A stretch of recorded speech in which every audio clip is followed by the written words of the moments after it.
Hey, what's poppin', players? I'm a Sega collector. I call myself that because I've been collecting Sega and Sonic the Hedgehog merchandise for almost my whole life. A lot of my hardware, software, and collectibles were passed down to me by family, and because of that, I have a lot of vintage and very rare Sega-related merchandise not many people know about. So it's my job to talk about it. From video game spotlights, to retrospectives, and of course, reviews on figures and plushes, you can find it all here. So enough talking, let's get the ball rolling. Welcome to the Sega Collector. Welcome back, Sega Squad. You know who it is. See this little guy here? Not sure if you heard of this character before. He's kinda not well known. This is Sonic, but there wouldn't be a Sonic if there wasn't this. I've talked, a lot about Sonic and his stupid Technicolor animal friends. I've got a ridiculous shrine dedicated to them. But it's about time I finally talk about the company that made Sonic, their ambitious hardware, and their iconic and memorable software. Or, in layman's terms, their consoles and games. Now, here's the deal. I call myself a Sega collector, but a collector's job is never done. I acknowledge there are legendary collectors out there who have entire basements that look like museums dedicated to their favorite gaming company's consoles and games. Thing is though, collecting for me is a hobby, and nothing more. It's not something I really dedicate a lot of unrelenting time to. My collection, I'll admit, is small. But hey, you know what? I like the word modest. Instead of buying every single game that ever existed on these consoles, or buying the rarest and most expensive games, I just like to collect what I like, what interests me. Why spend like $70 on a mint-in-box Genesis game if I don't even care about the game? Bear in mind, so much of my collection was actually passed down to me by family, so why don't we get right into it? Let's begin. First things first, let's start with the iconic console that started it all, the Sega Master System, the 8-bit powerhouse. I'm a little unsure of the origins of these games. Either my uncle or my father had the Master System back when they were kids, but I'm not entirely sure who. They don't seem to remember either. What they did manage to do was keep most of their Master System cartridges still in their cases. The Master System console itself was gifted to me by my closest friends, Justin and Aaron, back in 2016, 2017? I can't remember. Interestingly, the only games I have added to the original collection are just 2 cartridges. 8-bit Sonic 1, gifted to me by Bestie J, and the absolutely cursed Global Defense, gifted once again by Justin and Aaron. 8-bit Sonic 1 is actually such a cute and fun game. Global Defense is cursed. Don't believe me? Look up the intro cutscene for the game. See what happens. The Master System is also most notable for the release of Alex Kidd, the ill-fated mascot of Sega before Sonic came in and stole the thunder. As a Sega fan, I see the value of the Master System, but in terms of their games, I get a very one-and-done kind of feel to most of them. Like, play them once and you don't really have to play them again. A lot of the games I do not think are as memorable as the games that would come out on the Genesis, and that is such an important thing to remember. It doesn't matter how nice your console looks or how powerful it is. If the games aren't anything to write home about, it's set in stone what's gonna happen. Which is why the Genesis was so legendary. And speaking of the Genesis, the next console we're looking at is the Sega Genesis with its weird little growth, the 32X. This is not the Genesis I had as a child. My uncle had, and passed down to me, the incredibly rare Sega CD-X, a console that could play Genesis carts, 32X carts, and Sega CD discs. It also served as an incredibly large portable CD player. Stupidly, I have no idea where I put this before I moved, but here's just a few photos of it in my collection. This came out so late in the game for Sega, so it wasn't really purchased by many. It doesn't help that it launched at a high price. But the high price is understandable. The Genesis in the collection is the Model 1, probably the most authentic way to play the Genesis. But the compatibility of the Model 2 is also ideal. The Model 3 kinda sucks. The 32X is kind of an essential part of the Genesis. It's big, bulky, but so part of the whole aesthetic. Here are some of my Genesis games. You'll notice I only have like 1 or 2 games in box on display, that being Robotnik's Mean Bean Machine and Pac-Man 2. All of these games were from childhood, and as such, I don't have the cases. The most modern purchases I've made for this console would be Stimpy's Invention, for some reason, and Rystar, which is shockingly a very hard game to find for a good price. It's a sweet game. Definitely give it a shot. Gives off some Sonic vibes. Also worth mentioning is this little guy right here, the godforsaken AtGames Genesis, specifically the 2013 version. Look everyone, I know we all hate AtGames, I know what we think of the quality, I get it. But this was gifted to me by my friend Justin back when we were kids. At the time, I was just getting into classic gaming and found some of my uncle's Sega stuff in the attic, but didn't really know how to get much of it working. So for a while, this was my actual Genesis, and hey, you can plug it in and use the real Genesis controllers and it plays real Genesis cartridges, so like, it's valid to me. Lots of good memories with this thing. Not an ideal way to play games anymore, but a beautiful reminder of what once was. If I had to choose my favorite Genesis games, I'd have to pick out Vector Man, Rystar, and adoy, Sonic 1. Truthfully, I find Sonic 1 more fun than Sonic 2. Sonic 2 is a bit too streamlined for me. I like the slower and more platformy kind of feel of Sonic 1. Also, even as a kid, I only had one 32X game, but just recently I was gifted Knuckles Chaotix in original packaging, no less. This is insane to hold in my hands. Go ahead, look up how much this goes for online. I dare you. Thank you to Justin, Kenny, Jay, and Aaron. You are the true OGs. Before moving on, I can't seem to find my Sega Game Gear, but I've got one of those as well. It's archived in this old video. Mainly just the 8-bit Sonic games I have for the console, but I love them. Moving on to the console that really needs some love, the Sega Saturn. My uncle's Saturn, still with its original box. The Saturn really is nothing more than a glorified 32X, but man, it had some unique aesthetic. While it was a runaway success in Japan, in the US it kinda sputtered and failed. But man, was it so unique. Lots of fans don't pay much attention to the Saturn because, oh boo-hoo, it doesn't have any Sonic games. But if you're willing to play a Nintendo console without a Mario game, you can manage with the Saturn. You'll find a lot of hidden gems. The Saturn's marketing was trippy and weird, grunge and unnerving. They were trying to break away from the kid crowd and go for a teen audience, and it was sick. It certainly left an impression. I love the Saturn, but collecting for it can be very expensive. Luckily, with the console, my uncle also handed me his game collection. This is only a fraction of it, the others are still in storage somewhere. There are some great games on this console. Do I even have to say what my favorite Saturn game is? Take a wild guess, guys. It's Knights. Friends, please play Knights. It's like $10 on Steam. Imagine a Sonic game where you only play as Tails. The aesthetic and level themes are lifted straight out of Sonic as well. I really recommend it. Those surreal backdrops, the bright colors. If you want something unique, I recommend you give the game Mr. Bones a try. It is truly weird from start to finish. Every level is like a different genre of game, and the story is so ridiculous and laughable. The first time I ever played this, it seriously felt like a fever dream. I don't care how out of date it looks today, Daytona USA is a classic. Simple arcade fun.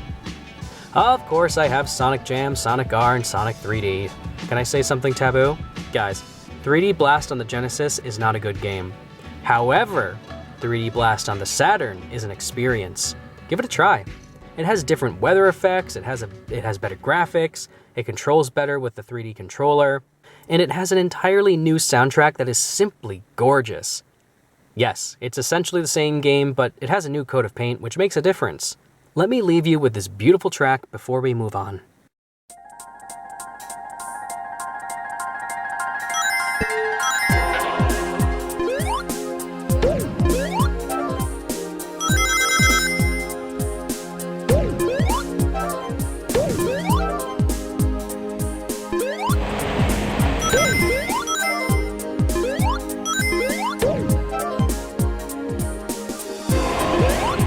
Here's an oddity. Gifted by Justin and Aaron again, we have the Sega Pico and a host of games for it. And yes, we've got Sonic Game World. I've really got to find Tails in the Music Maker. The Pico is such a unique piece because some consider it Sega hardware and some don't. Either way, it's Sega branded and it's a little educational device. Educational games you flip through pages for and it plugs into your TV. You've got the stylus, the very 90s teal and yellow aesthetic. I find it charming. And let me know in the comments, did any of you even know this thing existed? A lot of people forget it. And here we reach the end of our collection, Sega's last home console and undoubtedly my favorite console of all time, the Sega Dreamcast. We've got two. We have the original white Dreamcast, which is no doubt the most iconic, but on display is the Sega Sports Dreamcast in all black, so it can match the rest of the Sega console color schemes. I know it may not seem it, but the controller is just so comfortable. More comfortable than you'd think by looking at it. The Dreamcast is this beautiful love letter to gaming, a reminder of a time that once was. A console capable of going online but before the advent of true online console gaming. Games that were proud of what they were, oozing each with style before we hit the realism rut of like 2005 to 2012. The Dreamcast, I feel, just has so many iconic platformers on it, both by Sega and otherwise. Rayman 2, Jet Grind Radio, the list goes on. Even the fighting games just had this unique style to them. Everything about the Dreamcast just screams love.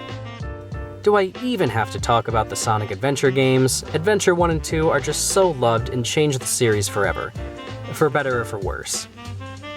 As a Sonic fan, even I can admit, I think Sonic died after the Dreamcast.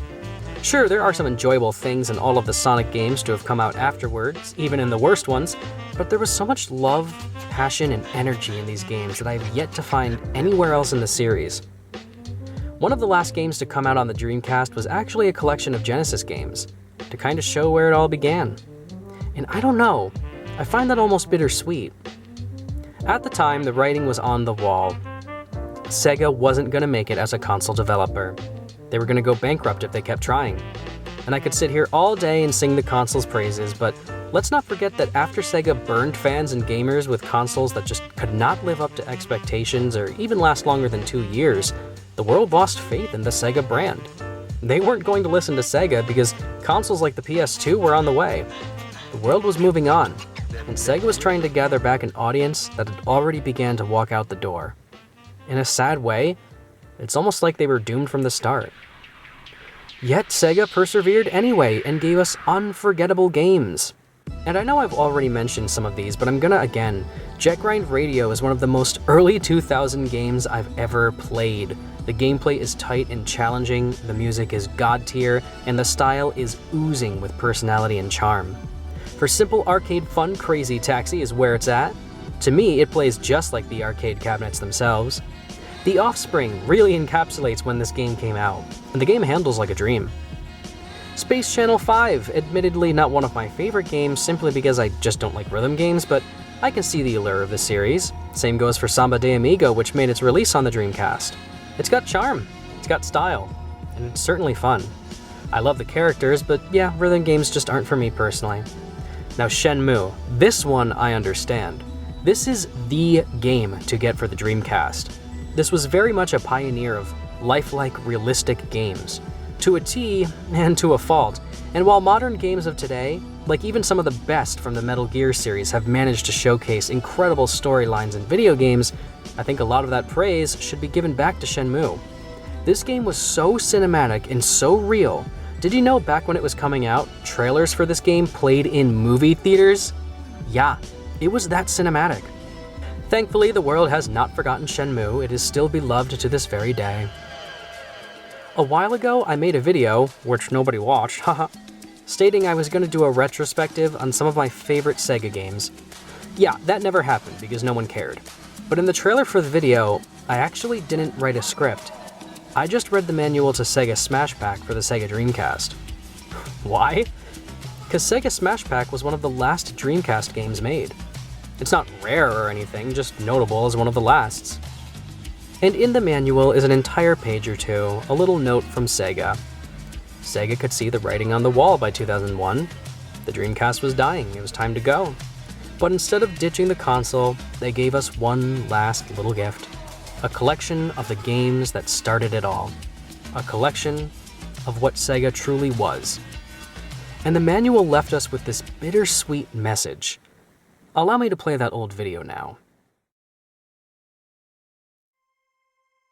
Truly, there are more active people in the world playing games today than at any other time in the history of our beloved pastime.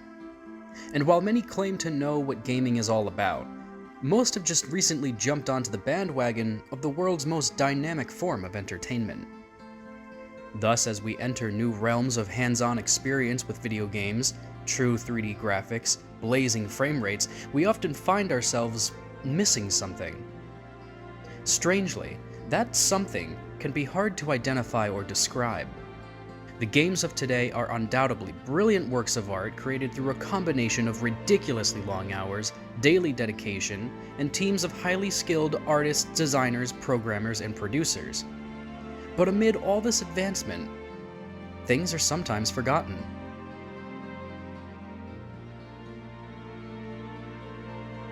Sega, always eager to push the envelope of technology and creativity, had made great strides over the years to accomplish one invariable goal: to produce the highest quality video entertainment the world over. Within this collection of videos talking about specific video games, you will bear witness to this goal as evidenced by the numerous games that will be covered in this series. Think less of these as reviews, and more so as a sentimental retrospective of how certain games changed the way I viewed playing a video game, and how I found certain IPs to be in dire need of the respect that they really deserve. For those of you already familiar with these remarkable titles, you'll likely recognize that the something missing in many of today's games can be found in spades within this collection. And for those of you new to these classics, you're in for an even more profound experience: the discovery of gaming's true essence, the undeniable satisfaction that goes along with finely tuned gameplay, brilliant game design, and visionary characters. Welcome to the first installment of Summer of Sega, a series where I cover games that play as well today as the day they were released to the public. Truly remarkable games, profound games that instantly remind us why we ever started playing games in the first place. Thank you for watching. Gaming's truest essence. Finely tuned gameplay and unforgettable characters. A reminder of a different time in gaming. The slogan for the console was, "It's thinking." Well, it must be, because long after the console's expiration, as gaming has evolved into something innovative and beautiful, the console is still very much alive. That's why I love Sega.